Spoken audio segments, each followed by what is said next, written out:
We're going to move on to Spike Island now and talk a little bit about,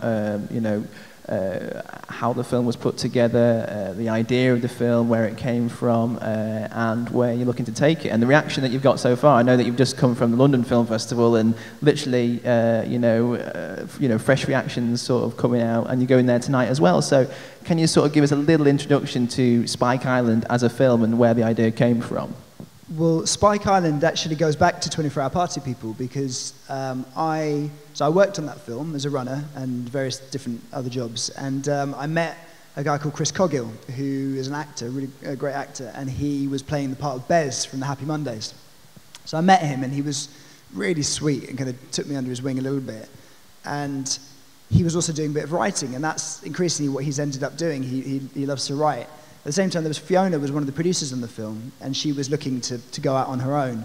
And they started talking, the two of them, about, well, so 24 Hour Party People, for people who've seen it, is, it's obviously all about the bands, it's all about the stars. And they wanted to do something about the fans, about the people who turn those people into stars, the people who've got the pictures up on their walls, who sit there listening to, the Stone Roses again and again and again and again, trying to pull out every single last bit of meaning from the lyrics and dancing to the tunes and the rest of it. And they decided to do a TV series set in Affleck's palace, just about kids growing up in Manchester in 1990. And then as they went further and further into it, they started thinking, well, actually, maybe this is better as a film. And so so they were talking to me about it through the course of like 9 or 10 years, and talking to other people and the rest of it. And gradually they started to realize from all the stories that were coming in, maybe they should focus it on Spike Island and focus it on one band. So the gist of Spike Island is there's 5 kids growing up in Manchester in 1990. They form a band, and they don't really feel like they've got any hope of making it, but they've got this desperate urge to go out and become famous one day. So they record a demo tape, and they decide they're going to get it to the Stone Roses, and that's going to make them famous. And unfortunately, they don't have tickets, and Spike Island is coming up, and it's going to be the Roses' biggest gig. And that's their only chance of ever meeting them. So they decide basically to nick a van and drive all the way to Widnes and try and hop over the fence.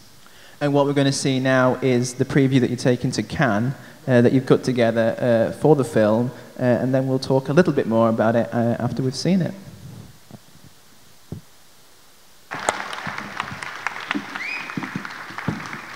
So, the first thing with that is, how did you go about capturing the era, and also about casting? How did you get, in terms of casting the kids, which is, it was so important, the actual core of the film, as well as capturing the era and everything that surrounds it.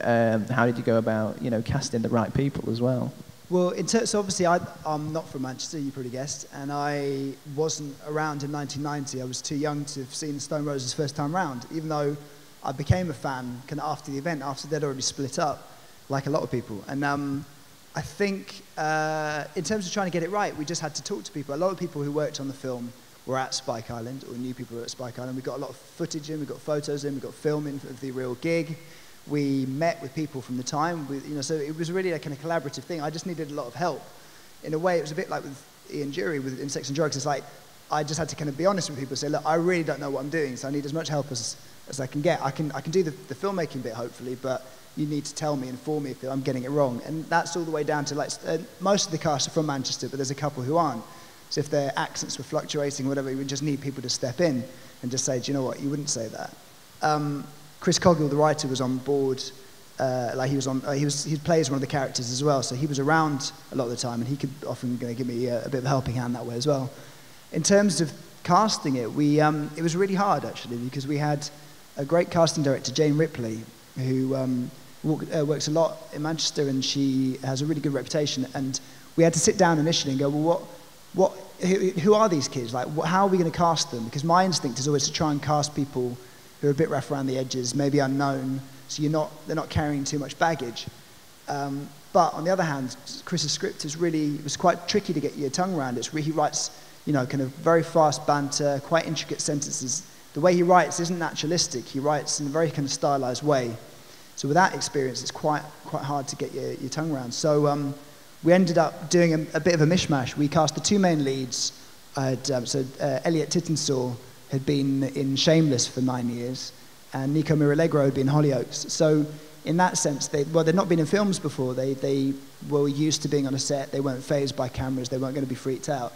And then the rest of the young cast were mostly, they were stepping out of drama college, or they hadn't been trained as actors at all, but at least they could take their cue from the main leads. And so that, in that sense, it kind of felt a bit more natural. And so we tried to cast them as early as possible in the process so that they knew it was happening and they could go off and basically become a band, become a group, just go and hang out and become friends. And so by the time they turned up on set, it already felt like they'd grown up together. And so Spike Island obviously is the central focus, the actual gig itself of the film. I mean, how much, as the audience, do we get to see of the gig itself? I mean, how did you go about recreating that? Well, in the end, you actually see a fair amount, which I never really imagined we'd be able to pull off. What happened was, so there's a tiny bit of footage that exists of Spike Island, of the gig, that someone filmed. It was a professional crew. Someone was there with the cameras. So we had that as a reference because it's online. But we couldn't license it.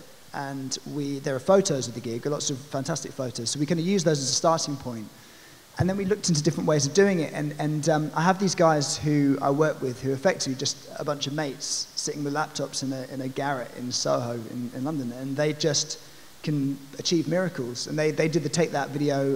They've done everything I've done for the last 8 years now, I think.